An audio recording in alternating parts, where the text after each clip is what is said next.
కాంగ్రెస్ ప్రభుత్వం విద్యా వైద్యానికి పెద్దపీట వేస్తుందన్నారు మంత్రి పొంగులేటి శ్రీనివాసరెడ్డి. బంజారాహిల్స్ రోడ్ నెంబర్ 12లోని రెనోవా ఆసుపత్రిలో కొత్తగా ఏర్పాటు చేసిన ఆర్థోపెడిక్ రోబోటిక్ సర్జరీ యంత్రాన్ని ఆయన ప్రారంభించారు. హైదరాబాద్ నగరం హెల్త్ హబ్గా రూపుదిద్దుకుందని తెలిపారు.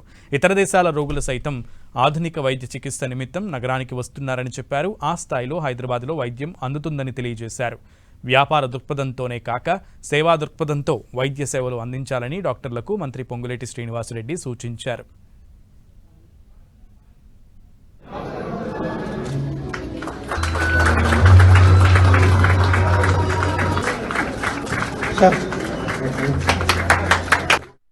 నెక్స్ట్ 100 సర్జరీస్ ఏదైతే మేము ఇక్కడ రెనోవా హాస్పిటల్లో చేయబోతున్నామో రోబోటిక్స్కి ఏ ఛార్జ్ లేకుండా 1 lakh ఏదైతే ఎక్స్ట్రా ఛార్జ్ చేస్తామో అది కంప్లీట్గా తీసేసి ఓన్లీ మాన్యువల్ సర్జరీ ప్రైస్కి మేము ఇక్కడ నీ రీప్లేస్మెంట్ చేయబోతున్నాము.